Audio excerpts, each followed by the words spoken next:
Welcome to Cocotales Reddit, where we pour a cup of tea, get comfortable, and talk about the things that are really on our minds. Have you ever had that feeling deep in your gut? That little whisper that tells you something isn't right about a person? It's like an internal alarm system, and learning to trust it is one of the hardest lessons we face. We're so often taught to be polite, to give people the benefit of the doubt, but sometimes that politeness can lead us into situations that just feel wrong. Today's story is all about that feeling, and about what happens when the people we love show us a side of themselves we never expected. My husband and I have been married for 3 years now, since I was 22 and he was 23. We're in that sweet spot of life, building our future together, and for the most part, it's been wonderful. He's my rock, the person I trust more than anyone. He used to have this job where he made 2 really close friends, Holden and Cameron. They were all in their mid-20s, all married, and they formed this tight little trio. Even after we all moved to different states, they stayed close, keeping their friendship alive through video games, group texts, and late-night calls. From the very beginning, though, there was something about Cameron that rubbed me the wrong way. I couldn't quite put my finger on it at first, it was just a vibe. But soon enough, the reasons became crystal clear. He had absolutely no respect for his wife. It wasn't just a hunch. My husband would come home and tell me things. There was this female co-worker they all used to have, and Cameron would relentlessly hit on her. He wasn't subtle about it either. He'd openly tell my husband and Holden how much he wanted to sleep with this other woman, completely disregarding the fact that he had a wife and a little girl at home. It made me sick to my stomach. I told my husband that we had to let his wife know, that she deserved to know what was happening behind her back. But we'd never even met her. We didn't have her number or any way to find her online. We felt helpless. Then, things took an even darker turn. Cameron moved to another state for a training that was supposed to last a few months, and his wife stayed behind. With that distance, it was like a switch flipped in him. He called my husband and Holden one day and announced that he had told his wife he wanted a divorce and that he didn't want any custody of their child. We were shocked, but at least we thought he was finally being honest. It turned out that was a complete lie. His poor wife had no idea he was planning on leaving her. He hadn't said a word. Instead, he had been ghosting her, completely ignoring her calls and texts for weeks on end. She was left in the dark, probably terrified and confused, while he was pretending to his friends that he had ended things cleanly. That was it for me. I'm not shy about my feelings, and I made my position very clear to my husband. I told him that I found Cameron's behavior repulsive and that he was no longer welcome in our home ever. I just couldn't have someone with that kind of energy, that kind of disrespect for family, in my personal space. My husband, to his credit, seemed to be completely on my side. He agreed without any hesitation, saying it was fine since they rarely saw each other in person anymore anyway. He understood why I felt so strongly. They still played games online together and were part of a big group chat with old coworkers, but I figured that was just surface-level stuff, harmless enough. As long as Cameron and his toxic worldview were kept at a distance, I felt I had done what I needed to do to protect the peace and sanctity of my own marriage and home. I had no idea how wrong I was. Just when I thought we had put the Cameron issue in a neat little box, things got even messier. Since my husband and Holden still talked regularly, we started getting updates on Cameron's new life, and it was even worse than I imagined. Holden told us that Cameron, still very much married, had gotten onto dating apps and was sleeping with multiple women. It was like he was trying to speed-run the destruction of his own family, and he didn't care who he hurt in the process. I felt this growing sense of dread, like watching a car crash in slow motion. Then came the moment that pushed everything over the edge, the absolute final straw. Cameron, in an act of breathtaking arrogance and disrespect, sent Holden a video. It was a video of him in bed with two other women. Holden received this on his phone completely out of the blue, without any warning or consent. He told us he felt sickened by it, and I can only imagine how his wife felt. She was absolutely, and justifiably, livid. For Holden, that was it. There was no going back. He decided then and there to completely cut Cameron out of his life. He didn't make a big scene or have a dramatic confrontation. He just went silent. He ghosted him, giving Cameron a taste of his own medicine. And honestly, I respected that. It was a quiet, firm boundary.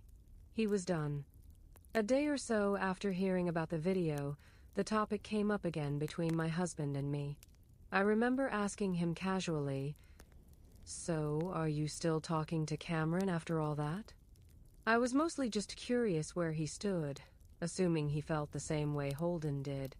His response blew me away, but in a good way. He looked me right in the eye and said, "No, of course not." But he didn't stop there. He went on this whole tangent, puffing his chest out, about how Cameron hadn't even dared to reach out to him.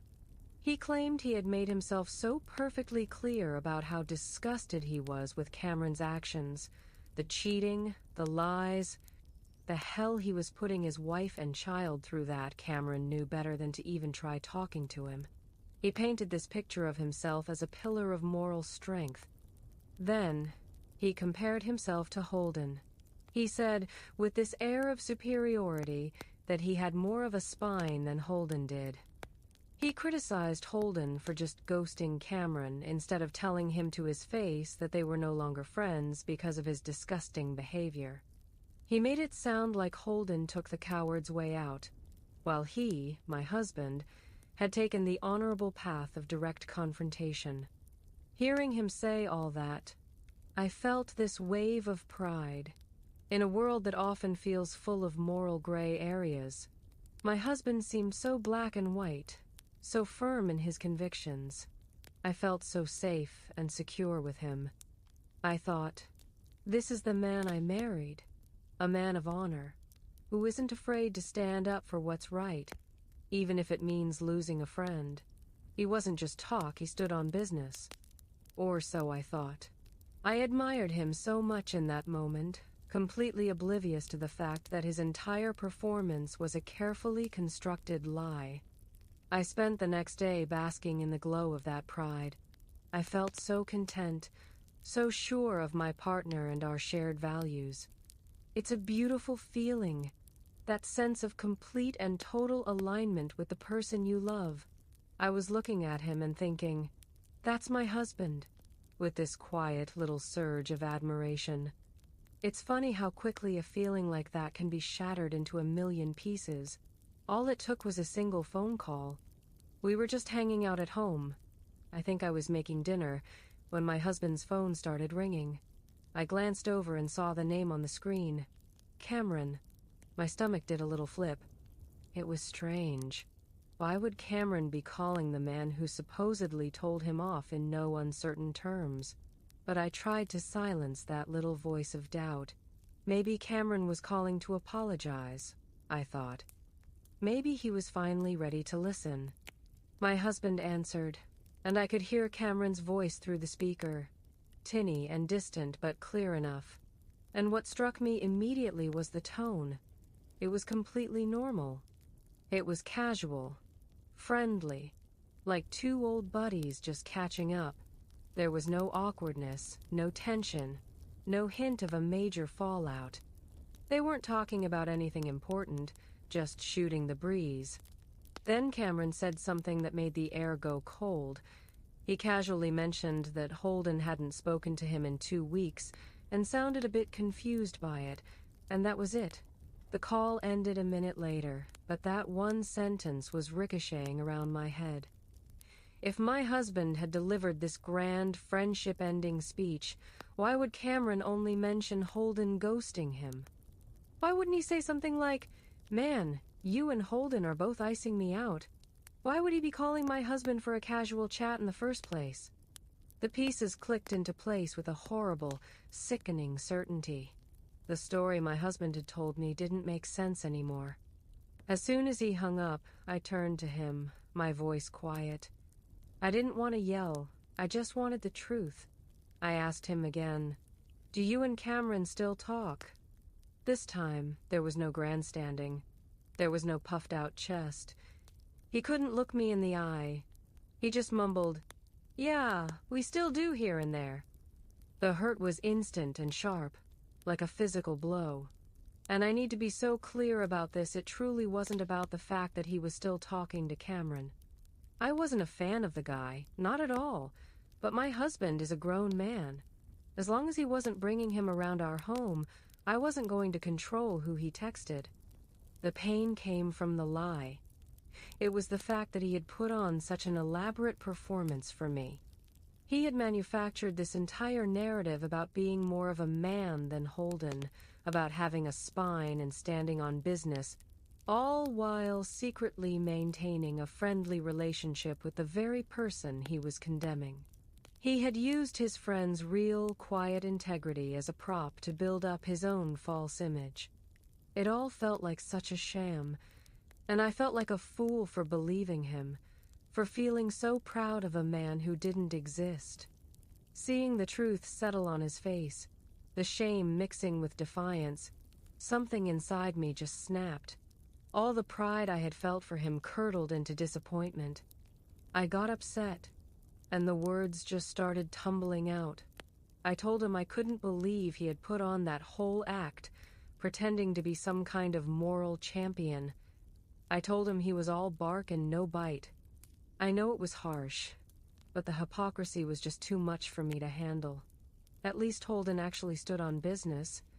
I told him, my voice shaking a little with anger. He actually followed through with what he said he was going to do. For that, I respect Holden more than you right now. I saw the impact of my words immediately. It was like I had physically slapped him. The defensiveness in his eyes hardened into something else, something wounded and angry. He told me he couldn't believe I would say that I was insinuating he wasn't a man of honor. He said that my words made him feel emasculated. The air in the room grew thick and heavy, charged with a kind of tension I had never felt between us before. And then he said it, the sentence that I don't think I'll ever forget. He looked at me, his face tight with anger, and said, "If you respect Holden so much, then you should go be with Holden." He didn't yell it, which somehow made it worse. It was cold and sharp and aimed to hurt. In 3 years of marriage, through all our little disagreements and arguments, he had never, ever said anything like that to me. He had never once suggested that I should just leave. It took my breath away. The fight just deflated out of me, replaced by a deep, hollow ache in my chest. I felt like the floor had dropped out from under me. I think a part of me recognized that I might have been too harsh with my words, that comparing him to his friend had hit a nerve I didn't know was there. But his reaction felt so disproportionate, so cruel. I don't appreciate being lied to, and I certainly don't deserve to be talked to like that. We were at a standstill. He was still deeply hurt by what I had said, and I was reeling from his response. I didn't know what to do or say next. It felt like we were on opposite sides of a chasm that had just opened up in our living room. My mind was racing. It wasn't just that he was seemingly condoning his friend's disgusting behavior, though that was bad enough. What truly, deeply bothered me was his need to lie, to invent a story to make himself look better while tearing his other friend down. It was the deception and the insecurity behind it that I couldn't shake. Our perfect picture had been cracked, and I had no idea how to fix it. After our explosive fight, a heavy, wounded silence fell over our home. We spent the rest of the day circling each other, the unspoken hurt hanging between us like a thick fog.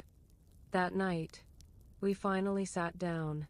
the anger having cooled into a shared sadness. We knew we couldn't leave things like that. We had to talk. I went first. I apologized for comparing him to Holden and for the way I'd weaponized the word respect in a moment of anger. I confessed that I'm not always the best at discussing things when my emotions are running high, and that it was something I needed to be more conscious of. I truly do respect my husband, and it was awful to know my words had made him feel otherwise. He listened, and then he began to apologize, too. He said he was sorry for making the situation with Cameron seem like something it wasn't. He admitted that while he had told Cameron to stop talking about his cheating and his single-life escapades, he had never actually told Cameron he wanted to end their friendship. They were still messaging occasionally about other things, like music or old coworkers. It wasn't a complete lie, but it was a carefully curated half-truth designed to impress me. Then, he took a deep breath and apologized for his "go be with Holden" comment. He explained that my words about respecting Holden more had hit him so hard because he was already feeling insecure. He confessed that he felt emasculated because he had been struggling for months with the belief that he has low testosterone. The story came tumbling out. Both his father and his brother have low testosterone, and he said he's been wrestling with the idea that he has it too, feeling like he's less of a man because of it. As he spoke, it all started to make sense. He fit all the symptoms. Our sex life, which used to be amazing, had slowed down significantly. He was tired all the time, no matter how much he slept, and his temper had been so much shorter lately. My heart broke for him. I reached out and took his hand, telling him that there was absolutely nothing to be embarrassed about. I reassured him that it didn't make him less of a man in my eyes, and that we would face it together. I urged him to speak to a doctor, to figure out what was going on, and I promised him I would be there to support him every step of the way. But I also had to be honest. I told him that while I understood his struggle and wanted to be there for him, it didn't excuse what he said. It wasn't okay to speak to his wife that way. I said that if he wanted to feel like a man, he also needed to act like one, and that meant being honest with me, with his friends, with everyone. He nodded, looking relieved and ashamed all at once. In a gesture of total transparency, to prove he was serious about being honest, he unlocked his phone and handed it to me. He said I could look through his messages with Cameron.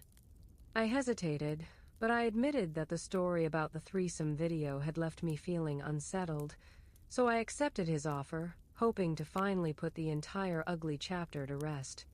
I took his phone, my hands feeling clumsy and strange. I've never been the type of woman who feels the need to check her partner's phone. I've always believed that trust is the foundation of a relationship, and the moment you start snooping, that foundation has already cracked. I felt like I was turning into someone I didn't recognize, someone obsessive and insecure, and I hated it. I opened his messages and went to his conversation with Cameron. I scrolled through their recent chats, and just like my husband had said, they were pretty dry. They mostly talked about music they were listening to or caught up on gossip about old coworkers. I kept scrolling back, looking for any mention of the threesome video Holden had told us about, but I couldn't find it anywhere. A small part of me started to feel relieved, thinking maybe I had overreacted to everything. But then I scrolled back about a month, and my heart sank all over again. I found a group chat with the three of them, my husband, Holden, and Cameron. And in that chat, I found something that, for me, was so much worse than the video I was looking for. Cameron had sent the group some partially nude pictures of a trans woman he was seeing. I just stared at the screen, a wave of nausea washing over me. It felt so deeply violating and disrespectful. Here was this woman, being exposed in such an intimate way. Her private photos being passed around a boys' club group chat without her knowledge or consent. It was disgusting. But the most disturbing part wasn't that Cameron had sent them. I already knew he was a person with no moral compass. The most disturbing part was the silence that followed. Neither my husband nor Holden, the friend I had praised for having integrity, said a single word about it. They didn't tell Cameron it was wrong or inappropriate. They didn't call him out for his disrespect. They didn't even leave the chat. They just completely ignored the photos and carried on the conversation as if nothing had happened. I looked up from the phone, my mind reeling. This whole time, I had been holding up Holden as the good guy in this story, the one who stood on business. But here was proof that he was also complicit in this quiet, gross behavior. The lie wasn't just that my husband had pretended to stand up to Cameron. The lie was the entire culture he was a part of. When I confronted him about it, he just shrugged. He said he saw the photo, ignored it, and they all moved on. He brushed it off like it was nothing, like it was normal. I felt so dismissed, so crazy for even being upset. Is this normal? Is this what men do? Do they really send their married friends nude photos of the women they're seeing? I felt like I was losing my mind. All the progress we had just made, all the vulnerability and honesty from our talk, it all evaporated. I was left feeling more alone and confused than ever. I wasn't just questioning my husband's honesty anymore. I was questioning his entire character, and the character of the men he called his friends. The problem was so much deeper than I ever could have imagined. I sit here now, replaying everything in my mind. The lies, the half-truths, the shocking confessions, and that horrible silent group chat. It feels like every time I think I have a handle on the situation, the ground gives way and I discover a new, deeper level of betrayal. My husband's confession about his insecurities, it felt so raw and real in the moment, and I still believe he was being honest about that struggle. But it doesn't erase this feeling of deep unease. It feels like he used a real vulnerability to excuse a pattern of dishonesty and moral cowardice. I'm left with so many questions that I just can't answer on my own. It makes me wonder, how much do we really know about the private lives of our partners? The conversations they have when we aren't around? The culture they participate in with their friends? My husband and Holden ignored those photos, and in their minds, maybe that was enough. They didn't participate, so they think they're innocent. But isn't silence a form of participation? Isn't turning a blind eye to something you know is wrong just as bad as doing it yourself? By saying nothing, didn't they essentially tell Cameron that his behavior was acceptable in their circle? And what about Holden, the friend I put on a pedestal for ghosting Cameron? Now, his quiet exit seems less like a principled stand and more like a conflict-avoidant way to distance himself without ever having to challenge his friend's toxic behavior. It all feels so hollow. My husband said I emasculated him, but isn't it more emasculating to lack the courage to tell your friend, "Hey man, that's not cool"? To lack the spine to stand up for basic human decency, even in a private group chat? I feel like I'm standing at a crossroads. One path is to accept this as guys being guys, to swallow my discomfort and try to move on, focusing on his health issues and hoping his honesty improves. The other path is to recognize this as a fundamental incompatibility in our values, a sign of a much deeper problem that can't be fixed with a single conversation. Can I ever truly trust his judgment again? Can I unsee that part of him? The part that stays silent in the face of blatant disrespect?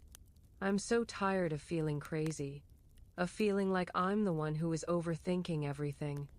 But my gut is screaming that this is not okay. It leaves you wondering what you would do.